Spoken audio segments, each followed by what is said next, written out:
Until recently 94, it has been the only complete translation of the Protestant Ethic available for Anglophone readers. Our translation offers an alternative to Parsons, not only because it seeks to be more faithful to Weber's concepts and phrasing 95, but also because it goes back to the version of 1905. The decision to translate the 1905 text, rather than to retranslate its 1920 successor, was guided by a number of considerations. Begin with, the 1905 version of the Protestant Ethic is foundational, the baseline that enables us to understand the text as Weber first conceived it, and to calibrate the modifications that appeared in its 1920 counterpart. Those modifications were themselves prompted by the controversy that began shortly after the essay's original publication. Since Weber died in the same year that the 1920 version was published, he had no further opportunities to engage his critics. His counter-critiques appear in the 4 cannonades to Fischer and Rachfal, translated into English in their entirety in this Penguin classic, and in the feisty but more measured footnotes of the 1920 edition, where Weber duels with Lucio Brentano and Werner Sombart. 96. We have incorporated the most relevant of these footnotes in Appendix I so that readers have a virtually complete record of Weber's replies to critics. In short, a return to the original 1905 version of the Protestant Ethic and the associated rebuttals provides readers with the narrative context and trajectory of the debate during Weber's own lifetime.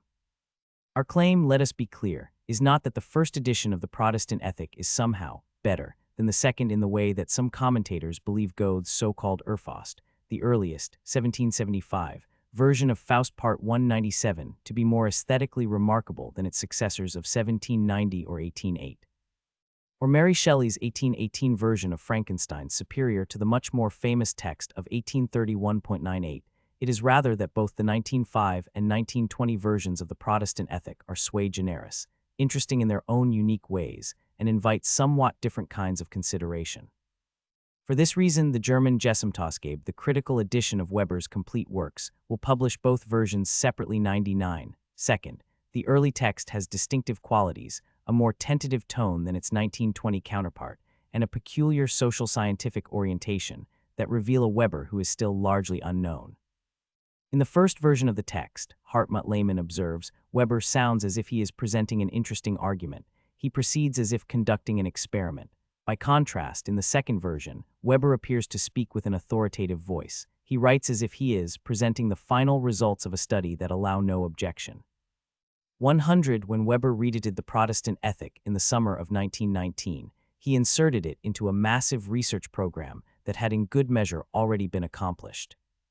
A sociology of the world religions with a specific, comparative focus on their economic ethics and their distinct modes of rationality. 101. That project, together with the sociological perspective that informed it, simply did not exist for him in 1934 when the Protestant Ethic was in the process of gestation. On the contrary, Weber had a very different plan in mind. As the conclusion to the original essay makes plain, Weber's initial predisposition was to examine the impact of ascetic rationalism on a host of institutions, from the conventicle to the state, and to situate the specific form of ascetic Protestantism in the history of Occidental ascetic rationalism, more generally from the Middle Ages to its dissolution into pure utilitarianism. Deflected by more urgent tasks most immediately, his feverish attempt to document the Russian Revolution of 1950-6102, and also by the growing conviction that further work on the nuances of Protestantism was best left to theological specialists such as Ernst Troeltsch. 103. Weber never substantively pursued his original Agenda 104 evidently, as ambitious as that earlier project may have been. It proved too confining for Weber's expanding theoretical interests, clear from 1909 onward. 105, in the singularity of Western culture, and the peculiar kinds of rationalism he claimed were at its heart. 106. Indeed, according to Marion Weber, the cognition of the uniqueness of Occidental rationalism and the role assigned to it in Western culture was for Weber one of his most important discoveries. As a result, his original guiding question on the relationship of religion and economy was expanded into a more comprehensive one concerning the unique nature of the entire Occidental culture. 107. To expedite and inform a convincing response to that new research question, Weber needed to do more than study the Western experience. He required contrasting case studies that might shed light on the West's putative uniqueness. Accordingly, he turned to an investigation of Asian cultures, and more especially Asian religions, to establish why their economic development differed so fundamentally from Occidental paths. Or, to put it another way, Weber employed his Asian case studies in an attempt to prove the unparalleled genesis of Occidental capitalism and rationalism. In contrast, the uniqueness of the West, or a comparative cross-cultural theory of rationalism, are not part of the Problemstellung or Fragestellung, problematic, of the text of 1905, the focus of which is much more circumscribed, an inquiry into the impact of Protestant rational asceticism on the rise of modern capitalism 108, but it is not only that Weber's focus was markedly different in 1905. So too was the standpoint from which he conducted his research. By 1919, Weber had been developing his own kind of sociology, conceived by him as a perspective on social action rather than as a substantive area 109 for almost a decade. In 19304, by contrast, when Weber began to write the Protestant Ethic, he was proceeding primarily from the vantage of what he called social economics, sozialeconomic, a term that emerged originally in France in the early 1800s. It is typically associated with Jean-Baptiste Say, but to which Weber gave his own idiosyncratic inflection. On Weber's account, social economics combines elements of both analytic and historical economics, rival German schools at the time Weber was writing, and addresses the relationship of economics to non-economic phenomena, notably religion, law, and politics 110. The manifesto of this approach can be found in Weber's essay, Objectivity in Social Science and Social Policy, 1904, 111, in which he distinguishes between various modes of conceiving social economic phenomena, that is, phenomena characterized by the scarcity of means, through which human needs can be satisfied. 112. Note that, for Weber, the quality of a phenomenon that falls under the rubric of social economics is not something which it possesses objectively. It is rather conditioned by the orientation of our cognitive interest, as it arises from the specific cultural significance which we attribute to the particular event in a given case. 113. Thus, social economic phenomena will differ according to the interest researchers bring to their investigation. Be that as it may, Weber suggests that there are three theoretically productive ways in which social economics can be considered as culturally significant. We can study economic events, or more especially, institutions, such as the stock exchange, that mediate, regulate, or seek to control the struggle over material resources. We can study economically conditioned phenomena, such as the artistic taste of a period, that may be influenced by economic events or institutions. Or we can study economically relevant phenomena, to wit, phenomena that are not economic in any orthodox sense of the term, but that may be pertinent for our understanding of economic forces. Weber gives as an example the impact of religion. And what this suggests, to return to our major theme, is that the Protestant Ethic of 1905 is not a contribution to the sociology of religion. Sociology is never mentioned in the text, but rather, at least in part, a study in social economics, concerned to document a culturally significant, economically relevant 114 phenomenon. Protestant asceticism's significance for modern capitalism. 115. Social economics never entirely lost its interest for Weber. He continued to see it as an omnibus science that could accommodate economic theory, economic history, and economic sociology.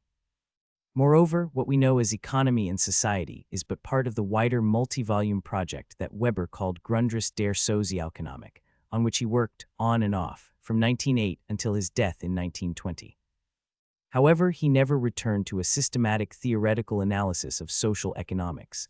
The tripartite distinction among economic phenomena, economically conditioned phenomena, and economically relevant phenomena is not pursued again.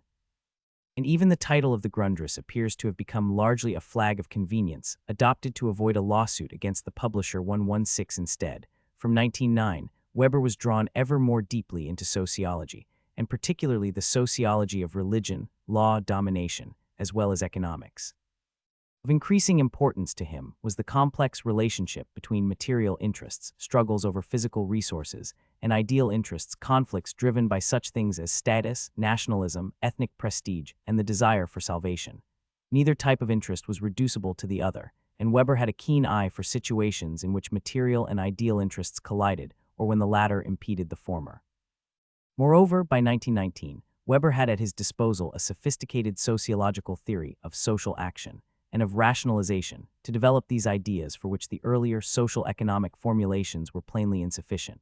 The sociological importance he attributed to rationality in the history and structure of Western institutions is shown to powerful effect in the prefatory remarks to Volume 1 of the Sociology of Religion, which we translate in Appendix II.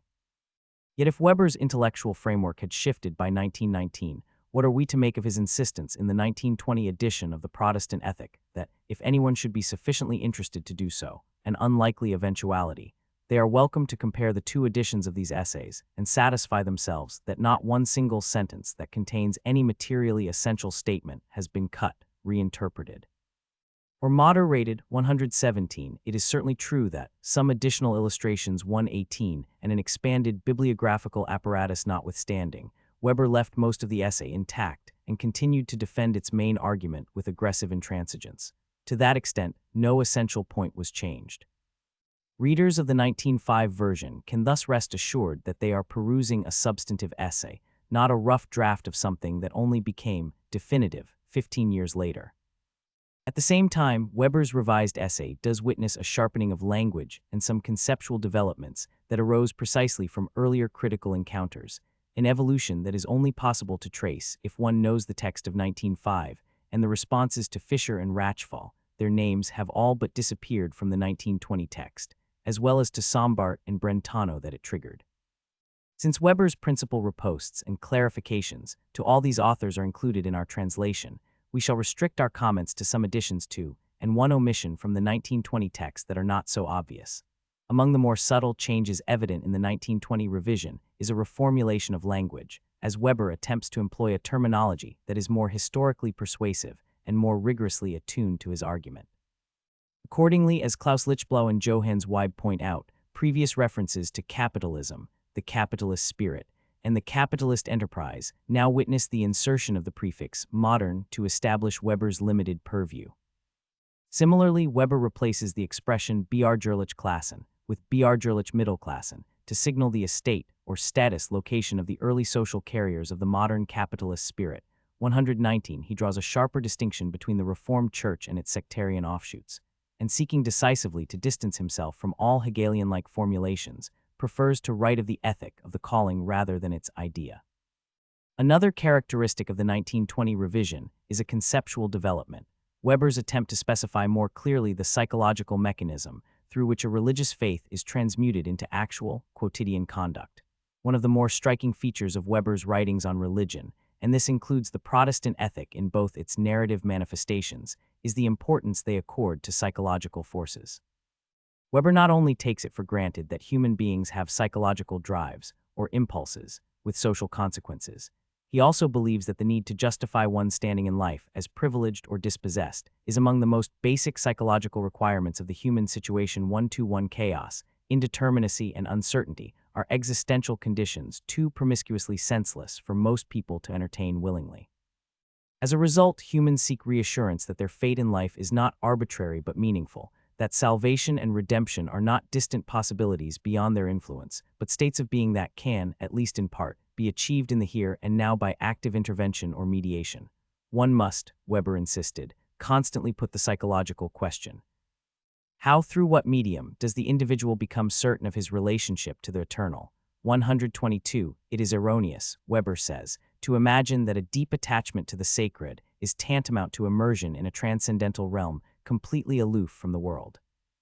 Even those religious virtuosi who live, as it were, in and for the beyond, and who eschew such solid goods of this world, as health, wealth, and long life, 123, are still seeking psychological compensation and gratification in their everyday lives. Indeed, psychologically considered, man in quest of salvation has been primarily preoccupied by attitudes of the here and now. The Puritan certitudo salutis, the state of grace that rests in the feeling of having proved oneself, was psychologically the only concrete object among the sacred values of this ascetic religion. 124. And, as Weber argued, it had important consequences for the formation of capitalist attitudes to work. Yet in order for Weber to demonstrate a causal link between Protestantism and the spirit of capitalism, or, if one prefers, an affinity or congruence between them, he had to show that the Puritan lay following was sufficiently energized to confront traditional attitudes to everyday life and become the bearers of a radically different, ascetically inclined vocational culture. He also needed, relatedly, to show how the psychic dread that accompanied the doctrine of predestination could be sublimated into asceticism in the first place. In the 1905 version of the Protestant Ethic, Weber handles this knot of difficulties by invoking the somewhat amorphous concept of psychological drives or impulses, psychologisch Antrieb, but doubtless realizing that this was too blunt an instrument to do the theoretical work he required of it, he later adapted his terms accordingly. While retaining the notion of psychological Antrieb and asserting that religious ethics, however much subject to political and economic influences, derive primarily from religious sources, Weber's work on religion in general and Christianity in particular increasingly emphasizes how various types of faith hold out to believers different kinds of psychological rewards or premiums, PRMian 126, and it is these premiums that the faithful are typically seeking and are motivated by in their devotional and worldly conduct. Psychological premiums or rewards, or what Weber describes as premiums of salvation, Heilspremien 127, are thus the key mechanism in moving the believer from faith to consistent action. Of course, as Weber acknowledges, the theology of Calvinism provided little, if any, justification for the belief that human beings could affect their own destiny. On the contrary, the weight of the doctrine pulled overwhelmingly against such a heretical notion, championing a God so transcendent as to have little interest in his creatures and so all-powerful as to confound any notion of significant human agency. Against this, however, Weber argues that the real issue for his problematic is not Calvinism as an abstract theological system, but whether, how, and in what respects Calvinist doctrine furnished practical, psychological motives for real ethical conduct. 128 Weber's conclusion was that Calvinism promoted, despite itself, an emotional inducement in the faithful to look for proof of election. And that methodical, systematic work in a calling was the social product of this religious quest. The psychological premiums offered by Lutheranism and Catholicism were utterly different, Weber argued, rewarding in their own peculiar ways an adaptation to the world and providing pressure valves, for example, through the confessional to release the pent-up, agitated anxiety typical in Calvinism or among the Puritan sects. An early expression of Weber's analysis of religious premiums can be found in the last of his polemics with Rachfal, polemics that, ironically, he described as unfruitful. But perhaps the clearest formulation of what Weber means comes toward the end of his essay on the Protestant sects.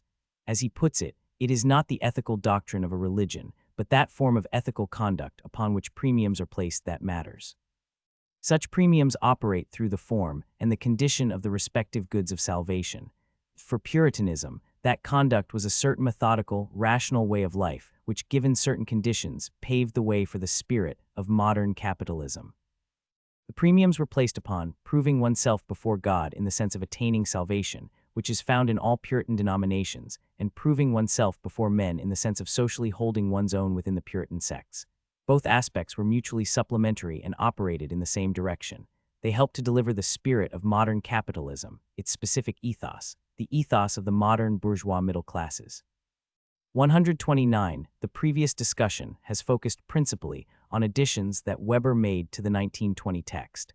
Others include Weber's reference to the disenchantment of the world that rationalization brings in its train. To describe refinements such as these as clarifications is tempting but somewhat tendentious.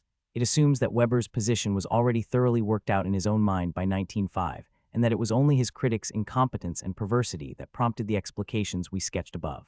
To avoid that impression, it is preferable to describe the additions as developments of a core position, adjustments that emerged from Weber's tempestuous dialogue with the unpersuaded. A comparison of the 1905 and 1920 texts and the responses to Fischer and Rachfal that punctuate them illuminates that intellectual trajectory. By the same token, the earlier document provides a clue, expunged from the revised version, to the stimulus that led Weber to turn his attention to Puritanism once again.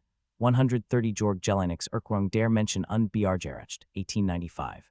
131 Weber was particularly impressed by Jellink's argument that the idea of legally establishing inalienable, inherent, and sacred rights of the individual is not of political but religious origin. What has been held to be a work of the Revolution was in reality a fruit of the Reformation and its struggles. Its first apostle was not Lafayette but Roger Williams.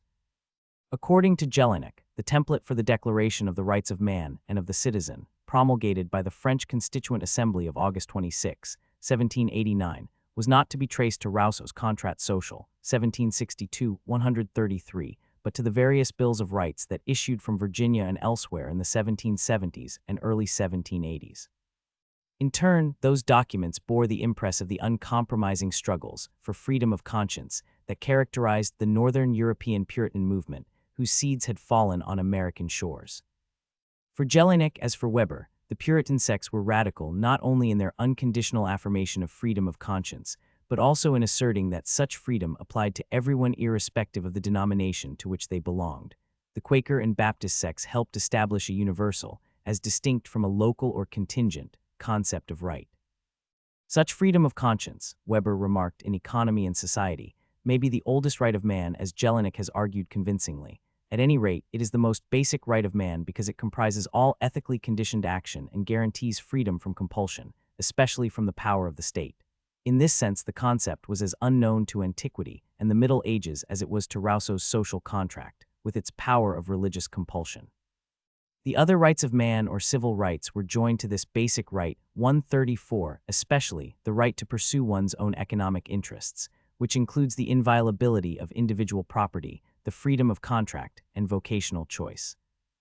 The basic rights of man made it possible for the capitalist to use things and men freely, just as this worldly asceticism, adopted with some dogmatic variations, and the specific discipline of the sects bred the capitalist spirit and the rational professional, Berufsmensch, who was needed by capitalism. In sum, both versions of the Protestant ethic are valuable in their own right and need to be read historically. 136 each of them was saying something slightly different, and knowing this helps us not only to differentiate the texts themselves, but also to trace the path from one to the other. For instance, as David Beetham observes, in the 1905 version of the Protestant ethic, it is the origins of capitalism that is central. In his Anticritique of 1910, The Responses to Rachfal, Weber insists that it is the effect of the Berufsethik on the character of modern man that is most important. In the revised edition of 1919, the argument is set firmly within the broader rationalization theme. Conversely, a major flaw in many accounts of Weber's mature oeuvre is the unreal assumption that it is an integrated whole, seamless, and guided by a central problem.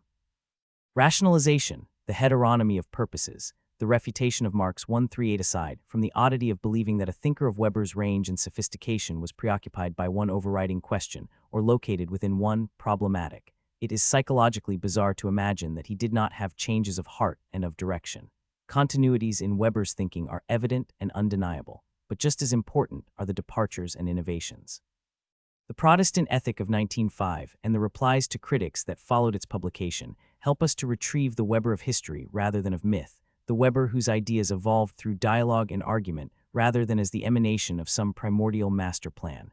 Notes, dates in square brackets denote original year of publication, 1.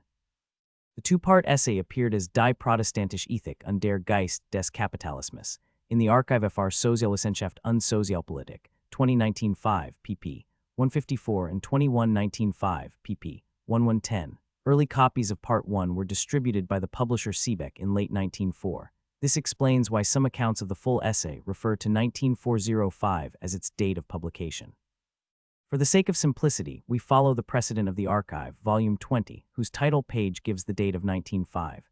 2. Published as Die Protestantische Ethik und der Geist des Kapitalismus, in Gesellschaft Office zur Religionssoziologie, Collected Essays in the Sociology of Religion, Tübingen, J.C.B. Mohr Paul Seebeck, 1920, Vol. 1 pp. 17206, cited hereafter as Religion Sociology. Note that in the transition from the 1905 to the 1920 version, the cautionary quotation marks around Geist, spirit, have disappeared. Many other small changes were made to the 1920 edition, some of which we will discuss below. For a full concordance, see Die Protestantische Ethik und der Geist des Kapitalismus, edited by Klaus Lichtblau and Johannes Y. Bodenheim.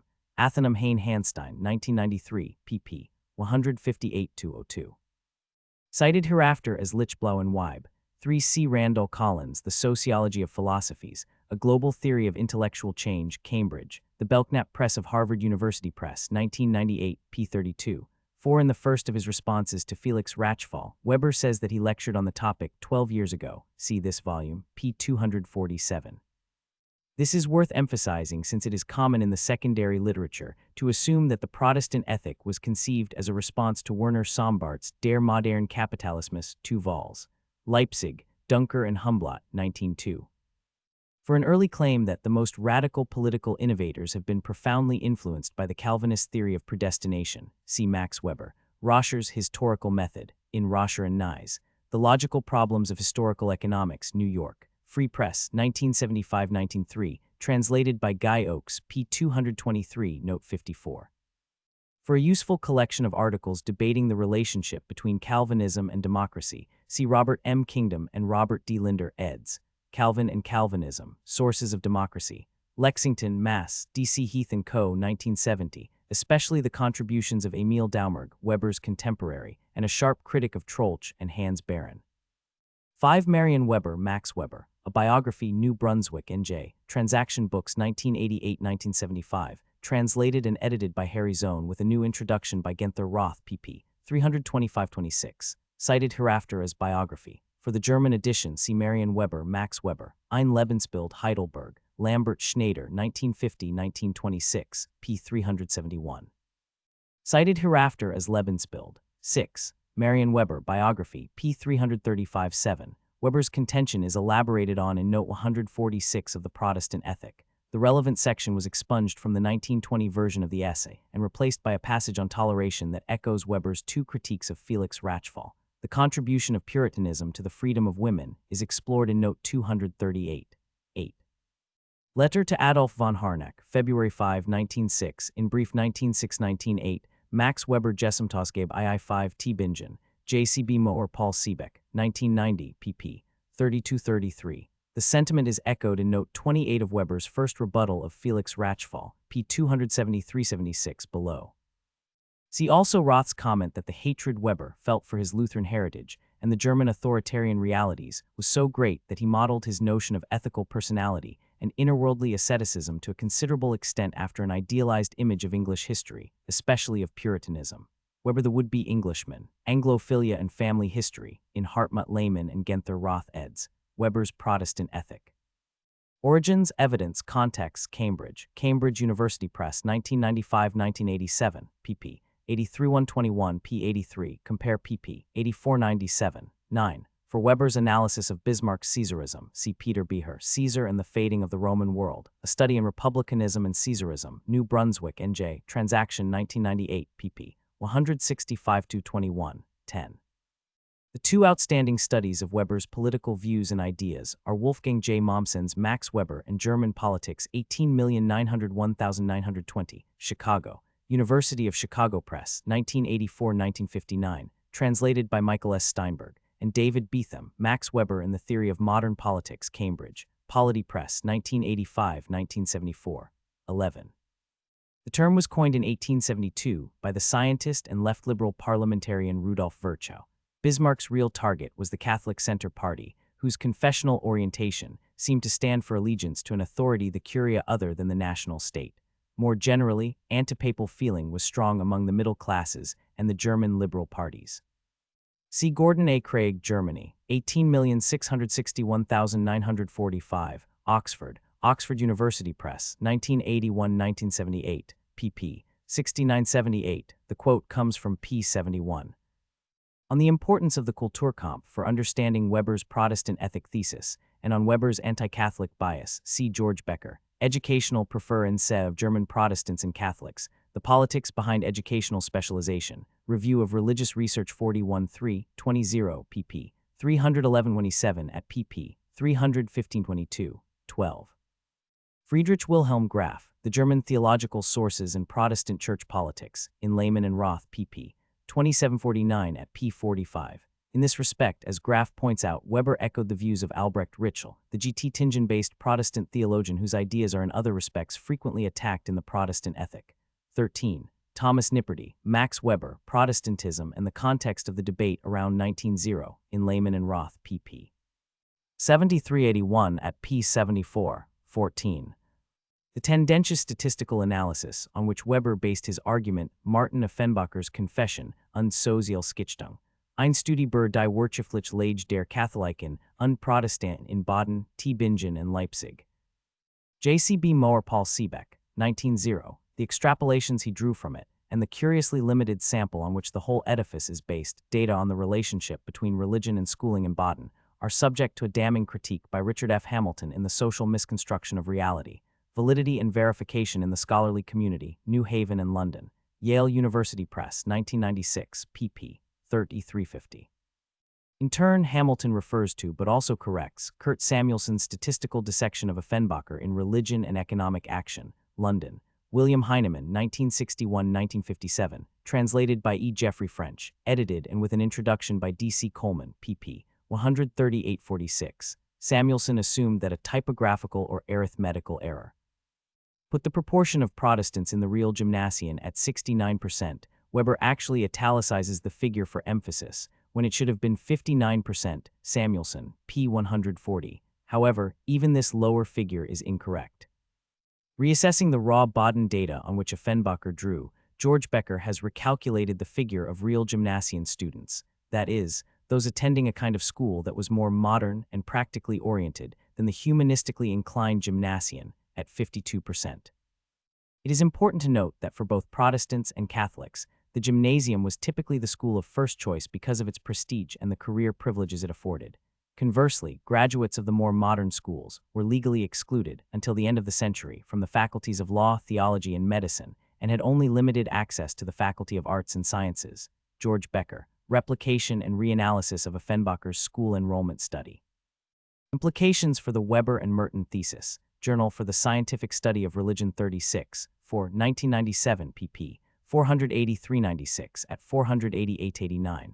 Further, even this numerical discrepancy may well be explained by the structure of opportunities obtaining in Wilhelmine Germany, post-Kulturkampf, rather than by religious value orientations. See Becker, Educational Preference of German Protestants and Catholics, cited in Note 11 above. Weber's own calculations can be found in Part 1 of the Protestant Ethic, Note 7, p. 44 below, 15. This concept is explained in section IV below, 16. Weber's invidious contrast between Lutheranism and Calvinism, and his analysis of asceticism and religious psychologies, was shaped by the framework of German theological discussion, in particular the work of Matthias Schneckenberger, see especially Graf, The German Theological Sources and Protestant Church Politics, in Lehmann and Roth. Weber's guide to the theological literature of the day was his friend and colleague Ernst Troeltsch, whose major writings on Protestantism preceded Weber's by 14 years. See Friedrich Wilhelm Graf, Friendship Between Experts, Notes on Weber and Troeltsch, in Wolfgang J. Mommsen and J. Arjen Osterhamel eds. Max Weber and His Contemporaries, London, Unwin Hyman, 1987, pp. 215-33, especially at pp. 221-22. Cited hereafter as Mommsen and Osterhamel. 17. Marion Weber, Biography, p. 19. 18. See Rita Aldenhoff, Max Weber and the Evangelical Social Congress, in Mommsen and Osterhamel, pp. 193-202. 19. An important interlocutor for Weber on this project was the theologian Paul Ghre. On their relationship, see Rita Aldenhoff in Mommsen and Osterhamel, pp. 197-98. Weber's study of the situation of rural workers was a continuation of work he had pursued for the Verein für Sozialpolitik, Association for Social Policy. For a brief discussion of Weber's conflicted position within the Verein, see Dieter K. Arger, Max Weber and the Younger Generation of the Verein für Sozialpolitik, in Mommsen and Osterhamel, pp. 71-87, 20. Marion Weber, Biography, p. 339-21. Marion Weber, Biography, p. 337-22. See this volume, 121, 23. We have concentrated above on the proximate relationships between the Protestant ethic and Weber's biography, but any detailed account would have to include many other aspects, both methodological and substantive. For instance, in Weber's studies, in the early to mid-1890s, of German rural workers east of the Elbe, he had already dilated on the importance of cultural and psychological factors for economic development, particularly the desire for freedom and its consequences. See, for instance, Weber's Freiburg inaugural address, The Nation's State and Economic Policy, 1895, in Weber, Political Writings, edited and translated by Peter Lassman and Ronald Spares, Cambridge, Cambridge University Press, 1994, pp. 128 at pp. 810. For a helpful description of the wider context from which the Protestant ethic essay sprang, see Gordon Marshall, In Search of the Spirit of Capitalism, an essay on Max Weber's Protestant ethic thesis, London, Hutchinson, 1982, pp. 1740, 24. These remarks appear in the second of Weber's counter-critiques of the historian Felix Rachfal below pp. 244-38 at pp. 294-95, 25. The lecture, originally entitled German Agrarian Conditions, Past and Present, can be most conveniently read in from Max Weber, Essays in Sociology, London, Routledge and Keegan Paul, 1970-1948, edited and with an introduction by Hans H. Girth and C. Wright Mills, pp. 363-85. Girth and Mills redubbed the essay Capitalism and Rural Society in Germany, changing the earlier English title, The Relations of the Rural Community to Other Branches of Social Science, and reworking the translation that appeared in the official proceedings of the St. Louis Congress of Arts and Science. See Congress of Arts and Science, Universal Exposition, St. Louis, Boston, and New York, Houghton Mifflin, 1906, Vol. 7, pp. 725-46, translated by C. W. Seidenadel. The German manuscript of Weber's lecture has never been recovered. 26. Hans Rollman, Meet Me in St. Louis, Troeltsch and Weber in America, in Lehman and Roth, pp. 357-83 at p. 373, 27. Letter to Marta Troeltsch, September 14-16, 1904. Quoted in Rollman, Meet Me in St. Louis, p. 372-28. Marion Weber, Biography, p. 287-29. That he conversed with William James, probably in German, is clear from a comment Weber makes in The Protestant Sex and the Spirit of Capitalism, German edition, 1920 in H. H. Girth and C. Wright Mills, from Max Weber, pp. 300-222 at p. 308. On the meeting with Albion Small in Chicago, C. Rollman, Meet Me in St. Louis, pp. 375-76, 30. Marion Weber, Biography, p. 295-31. We are drawing on the fascinating paper by Lawrence A. Scaff, The Cool Objectivity of Association, Max Weber and Marion Weber in America, History of the Human Sciences 11, 1998, pp. 61-82.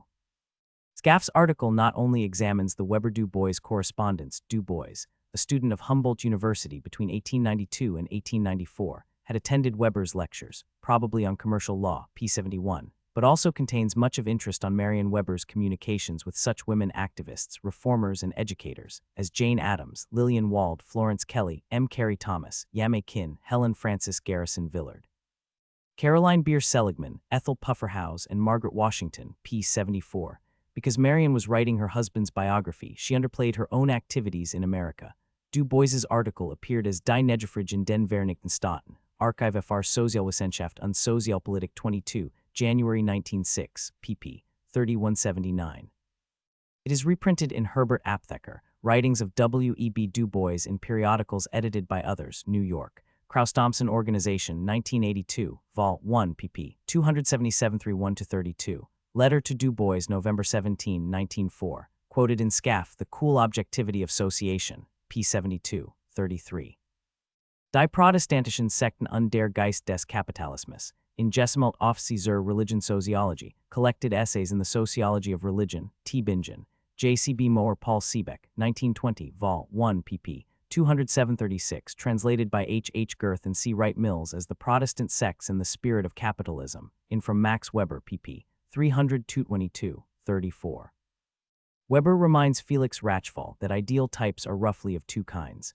In the first case, an ideal type is constructed to show the abstract similarities between one social phenomenon and another. In the second case, the point is to distinguish sharply between social phenomena, thereby drawing attention to the peculiarities of the object under investigation. Weber's analysis of the Protestant ethic and the spirit of capitalism seeks to delineate the uniqueness of both concepts and the social qualities they purport to convey. See Weber's first response to Rachfal, pp. 262-64 below.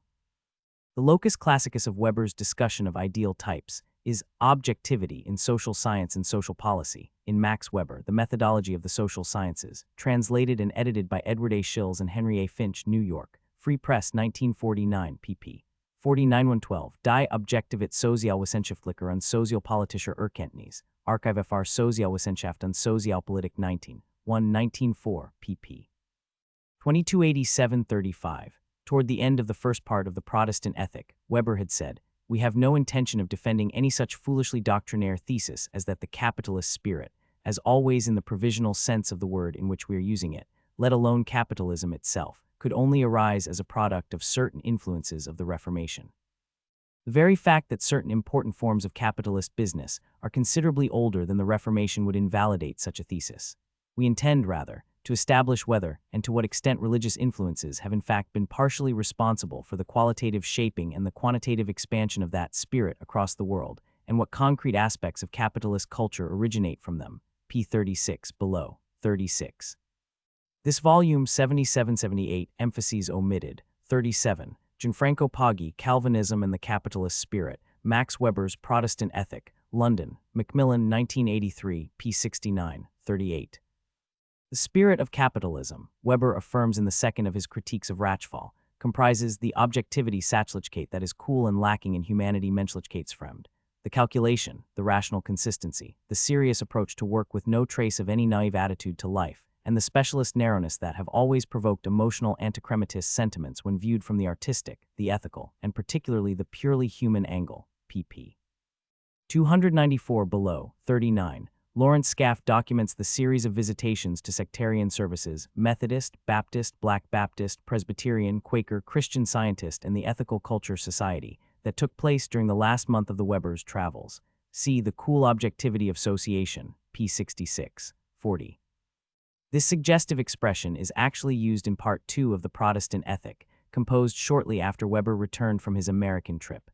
See p. 104 below. 41. To be sure, the relationship between church and sect is more fluid than we have so far suggested. The Geneva Experiment of 1540-164, under John Calvin's leadership, was to all intents and purposes the imposition of a church, in Weber's sense, the duty of which was to ensure that all city members served the glory of God, by coercion if need be. Even so, Calvinism had an important impact on many Puritan movements that constituted sects. See Weber's contribution to the first meeting of the German Sociological Society, 1910, Max Weber on Church, Sect, and Mysticism, Sociological Analysis 34, 2 Summer 1973-1924-1910, translated by Jerome L. Gittleman, pp. 140-49, 42. Details in Guenther Roth, Max Weber at Home and in Japan, on the troubled genesis and successful reception of his work, International Journal of Politics, Culture and Society, 12-3-1999, pp. 515-25 at p. 521-43. The following model of reception processes draws on Peter Beher, Founders, Classics, Canons, Modern Disputes over the Origins and Appraisal of Sociology's Heritage, New Brunswick, N.J., Transaction 22, 44. Guenther Roth, Introduction, in Lehman and Roth, pp. 124 at p. 345. H. Karl Fischer, Kritisch Beide zu Prof. M. Webers Abhandlung, Die Protestantische Ethik und der Geist des Kapitalismus, Archive für Sozialwissenschaft und Sozialpolitik 25, 1907, pp. 232-42, H. Karl Fischer, Protestantische Ethik und Geist des Kapitalismus. Replik auf Herrn Prof. Max Webers Gegenkritik, Archive für Sozialwissenschaft und Sozialpolitik 26, 1908, pp. 270-74, Felix Rachfal, Calvinismus und Kapitalismus, International Wochenschrift fr. Wissenschaft, Kunst und Technik 3, 1909, columns 12-1738, 12-49-68, 12-87-13-0, 13-1934, 13-47-66. Felix Rachfal, Nachmals Calvinismus und Kapitalismus, International Wochenschrift fr. Wissenschaft, Kunst und Technik 4, 1910, columns 689-7-2, 717-34, 755-68, 775-94. Lujo Brentano, Die Anfänge des modernen Kapitalismus, Munich, J. Roth, 1916. Werner Sombart, Die Juden und das Wirtschaftsleben, Leipzig, Dunker and Humblot, 1911, translated by M. Epstein as The Jews and Modern Capitalism, New York, Collier Books, 1962-1914, with an introduction by Bert F. Hoseltitz, Werner Sombart, Der Bourgeois, zur Geistesgeschichte des modernen Wirtschaftsmenschen, Munich and Leipzig. Dunker and Humblot, 1913, translated by M. Epstein as The Quintessence of Capitalism, a study of the history and psychology of the modern businessman, New York, Howard Fertig, 1967-1915, 46. For a brief but useful evaluation of some of Weber's later critics, including H. M. Robertson, R. H. Tawney, Henry Pyrne, Kurt Samuelson, and Hugh Trevor-Roper, see Malcolm H. McKinnon, The Longevity of the Thesis, A Critique of the Critics, in Lehman and Roth, pp. 211-43. The best overall appraisal of Weber's argument is Gordon Marshall's In Search of the Spirit of Capitalism, 47. Weber's qualifications to his thesis are lucidly summarized in Jacob Viner, Religious Thought and Economic Society, 4 chapters of an unfinished work by Jacob Viner, Durham, N.C., Duke University Press, 1978, edited by Jacques Melitz and Donald Winch, pp. 154-59. On Weber's analysis of the Jews, see Hans Liebecht's Das Judentum im Deutschen Geschichtsbild von Hegel bis Max Weber T. Bingen, J.C.B. Mohr Paul Siebeck, 1999-1967. For a discussion in English, see Gary A. Abraham, Max Weber and the Jewish Question, Urbana and Chicago, University of Illinois Press, 1992. 48. Weber's home and intellectual base camp was Heidelberg, a city cradled in the Neckar River Valley. 49. Edward W. said, Orientalism, Harmonsworth, Penguin Books, 1985-1978, p. 289, Mohammed Nafisi, Reframing Orientalism, Weber and Islam, in Ralph Schroeder, editor, Max Weber, Democracy and Modernization, Houndmills, Basingstoke, Macmillan, 1998, pp. 182-01, Wolfgang Schwenker, Western Impact and Asian Values in Japan's Modernization, A Weberian Critique, in Schroeder, editor, pp. 166-81, 50. The critical literature on Weber's essay is enormous. Major root and branch critiques include Samuelson, Religion and Economic Action, MacKinnon, The Longevity of the Thesis, A Critique of the Critics. MacKinnon's own critique focuses on Weber's misinterpretation of Calvinism and the putative crisis of proof. Hamilton, The Social Misconstruction of Reality, pp. 32-106, which empirically assesses the 12 key claims of Weber's argument. Luciano Pellicani, The Genesis of Capitalism and the Origins of Modernity, New York, Telos Press, 1994, translated by James G. Colbert, pp. 2761. The best of the more qualified and sympathetic appraisals is Marshall, in The Spirit of Capitalism. See also David Zaret, The Heavenly Contract, Ideology and Organization in Pre-Revolutionary Puritanism, Chicago, University of Chicago Press, 1985, and Zaret, The Use and Abuse of Textual Data in Lehman and Roth, pp. 245-72. Common criticism of Weber's argument is that it adduced no substantial evidence to show, let alone prove, that the Puritans entertained the motives that it imputed to them. Neither did it demonstrate that Puritans who believed in predestination went on to become capitalist businessmen. Michael Walzer, The Revolution of the Saints, A Study in the Origins of Radical Politics, Cambridge, Harvard University Press, 1965, p. 306. Conversely, Weber's essay is defended on both empirical and theoretical grounds by David S. Lands in The Wealth and Poverty of Nations, Why Some Are So Rich and Some So Poor, New York, W. W. Norton, 1999-1998, pp. 174-81, 51. A Didactic Catastrophe is Wilhelm Hennies's judgment of Weber's Protestant Ethic writings. Hennies adds this is perhaps the basis of their indestructible attraction. Max Weber, Essays in Reconstruction, translated by Keith Tribe, London, Allen and Unwin, 1988-1982, p. 31, 52. Ed Andrew, Closing the Iron Cage, The Scientific Management of Work and Leisure, Montreal, Black Rose Books, 1981, 53. Michael Schwalbe, Unlocking the Iron Cage, The Men's Movement, Gender Politics and American Culture, New York and Oxford, Oxford University Press, 1995, 54. Friedrich H. Tenbruck, The Problem of Thematic Unity in the Works of Max Weber, in Keith Tribe ed. Reading Weber, London, Routledge, 1989-1975, translated by Sam Wimster, 55. Hennies, Max Weber, Essays in Reconstruction, pp. 2161. 56. Frank Parkin argues that both theses can be found in the Protestant Ethic. See Parkin's Max Weber, London, Tavistock, 1982, pp. 4070. See also Pellicani, The Genesis of Capitalism and the Origins of Modernity, p. 34, 57.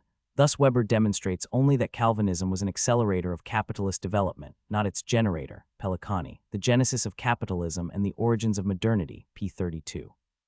Compare Poggi, Calvinism and the Capitalist Spirit, Max Weber's Protestant Ethic, pp. 56-93 ff. 58. Weber's rhetorical strategy is well analyzed by MacKinnon, The Longevity of the Thesis, A Critique of the Critics, in Lehman and Roth, pp. 211-43, 59. Viner, Religious Thought and Economic Society, p. 158.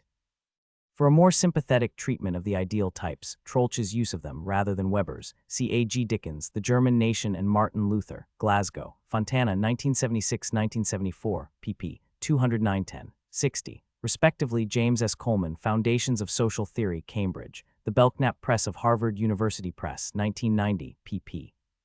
610. Francis Fukuyama, Trust, The Social Virtues and the Creation of Prosperity, Harmonsworth, Penguin Books, 1996-1995, pp. 4357, Anthony Giddens and Christopher Pearson, Conversations with Anthony Giddens, Making Sense of Modernity, Stanford, Stanford University Press, 1998, p. 59, George Ritzer, The McDonaldization Thesis, Explorations and Extensions, London, Sage, 1998, pp.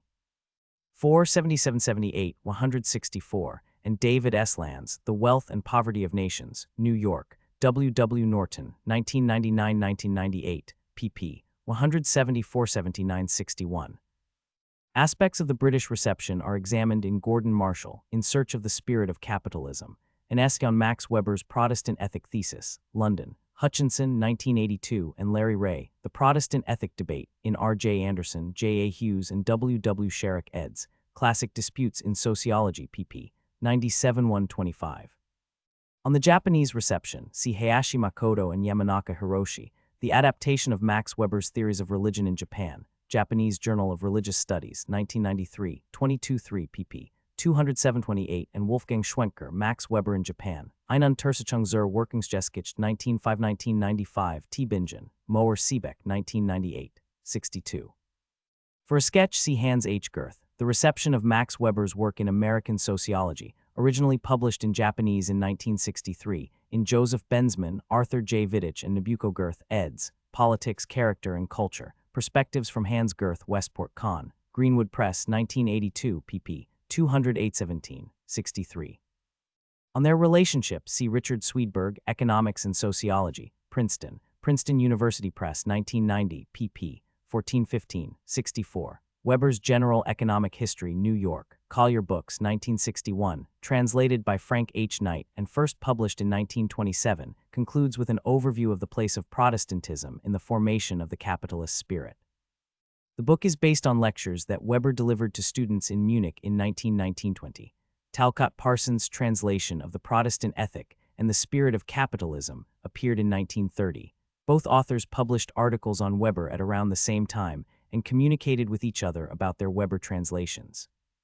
See Frank H. Knight, Historical and Theoretical Issues in the Problem of Modern Capitalism, Journal of Economic and Business History, 1928, Vol. 1, pp. 119-36, and Talcott Parsons, Capitalism in Recent German Literature, Sombart and Weber, Journal of Political Economy, 36, 1928, pp. 640-154 and 37, 1929, pp. 30-151.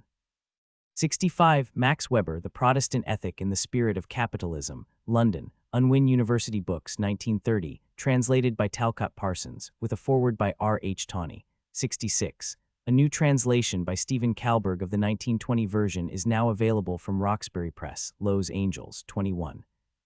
On the need for a new translation, see Kalberg's Remarks and Perspectives, The American Sociological Association Theory Section, Newsletter 23, 1 January 21, pp. 1467. Gisela J. Hinkle, The Americanization of Max Weber, Current Perspectives in Social Theory 7, 1986, p. 89, 68. Talcott Parsons, The Structure of Social Action, New York, Free Press, 1968-1937. The reference in the previous sentence to a single body etc. comes from P. Roman 21, emphasis in the original. 69. Max Weber, The Theory of Social and Economic Organization, New York, Oxford University Press, 1947, edited with an introduction by Talcott Parsons, translated by A. M. Henderson and Talcott Parsons. 70. Marshall and Pareto are today marginal figures in sociology. Durkheim and Weber, the two thinkers accorded the most space in the structure of social action, have remained pivotal. We might note that Weber receives a longer treatment in structure than Durkheim, and that Parsons begins his exposition of the former with a treatment of Protestantism and capitalism, pp. 506-86 at pp. 538-71. Hiram A. Sorokin, Contemporary Sociological Theories Through the First Quarter of the 20th Century, New York, Harper and Row, 1928, 72. On the conflict between them, see Barry V. Johnston, Hiram A. Sorokin, An Intellectual Biography, Kansas, University Press of Kansas, 1995, 84-1-2, 73. Parsons, Structure, P. Roman 16, 74. The following major treatments can suffice. Raymond Aron, Main Currents in Sociological Thought, 2 vols. Minsworth, Penguin Books, 1971-1967, translated by Richard Howard and Helen Weaver. Aron expands the canon to 7 thinkers: Montesquieu, Tocqueville, Kant, Marx, Pareto, Durkheim, and Weber. Anthony Giddens, Capitalism and Modern Social Theory, an analysis of the writings of Marx, Durkheim, and Max Weber, Cambridge, Cambridge University Press, 1971. Jeffrey C. Alexander, Theoretical Logic in Sociology, 4 vols. Berkeley University of California Press, 1980-1983, where Parsons joins the ranks of Marx, Durkheim, and Weber, and J. Arjun Habermas, The Theory of Communicative Action, 2 vols. Cambridge Polity Press, 1987-1981, translated by Thomas McCarthy, in which George Herbert Mead, Durkheim, Weber, and Parsons assume pride of place as classics, that is, as theorists of society who still have something to say to us, Vol. 1 PXL. 75. Robert K. Merton, Science, Technology, and Society in 17th Century England, New York. Howard Fertig, 21 1938. Robert N. Bella, Tokugawa Religion, The Cultural Roots of Modern Japan, New York. Free Press, 1985-1957. Randall Collins, Weberian Sociological Theory, Cambridge. Cambridge University Press, 1986, especially pp. 1944-76. For instance, Gerhard Lenski, The Religious Factor, New York, Doubleday, 1961. 77. Andrew Greeley, The Protestant Ethic, Time for a Moratorium, Sociological Analysis 25, 1964, pp. 2033 at p23, 78. For a review of the historical literature, see Philip Benedict, The Historiography of Continental Calvinism, in Lehman and Roth, pp. 305-25, and Richard F. Hamilton's Bracing, The Social Misconstruction of Reality, Validity and Verification in the Scholarly Community, New Haven and London, Yale University Press, 1996, pp. 88-97. The only country, Benedict points out, in which Weber's thesis has significantly affected mainstream historical research is Britain on account of R. H. Tawney's influence and that of his pupils, notably Christopher Hill. 79. Joseph A. Schumpeter, History of Economic Analysis, London, George Allen and Unwin, 1967-1954, edited from manuscript by Elizabeth Booty Schumpeter, pp. 80-81. A much more sympathetic appraisal of the Protestant ethic's enduring value, from the standpoint of economic culture, can be found in the majority of essays included in Lawrence E. Harrison and Samuel P. Huntington, eds. Culture Matters, How Values Shape Human Progress, New York, Basic Books 21, 80. We are not saying that all sociologists have been indifferent to the accuracy of Weber's argument about Protestantism. It is rather that they have rarely returned to the sources that could sustain, qualify, or refute that argument, and in any case, employ selectively Weber's ideas and hypotheses as a springboard to other related projects. Fine exceptions to sociological ahistoricity include Gordon Marshall's Presbyteries and Prophets, Calvinism and the Development of Capitalism in Scotland, 1560-17-7, Oxford, Clarendon Press, 1980, and David Zaret, The Heavenly Contract, Ideology and Organization in Pre-Revolutionary Puritanism, Chicago, University of Chicago Press, 1985, 81. See the essays collected in S. N. Eisenstadt, The Protestant Ethic and Modernization, A Comparative View, New York, Basic Books, 1968, 82. See the research agenda that Benjamin Nelson extrapolates from the Protestant Ethic in Weber's Protestant Ethic, its origins, wanderings, and foreseeable futures in Charles Y. Glock and Philip E. Hammond, Beyond the Classics. Essays in the Scientific Study of Religion, New York, Harper and Row, 1973, pp. 71-130 at pp. 106-11, 83.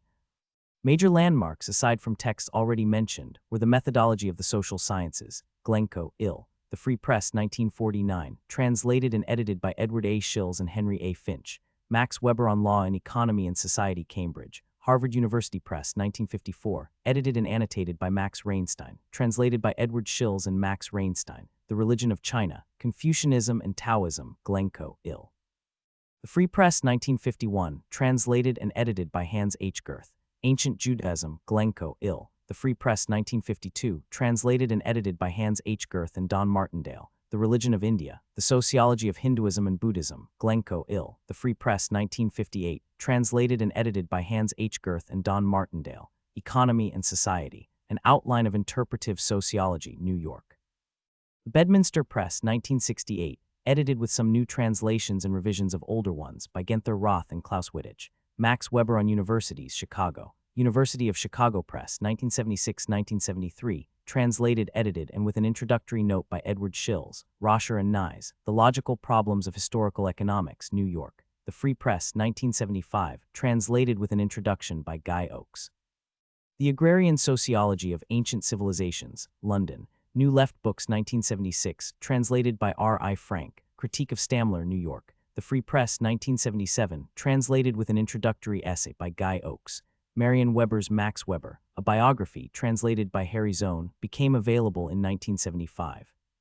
For a new edition of the text that includes an introduction by Gunther Roth, see the New Brunswick, N.J. Transaction imprint of 1988-84, Max Weber, An Intellectual Portrait, London, Messuen & Co., 1966-1959. Almost half the book is devoted to Weber's studies of religion and their relationship to economic phenomena, 85.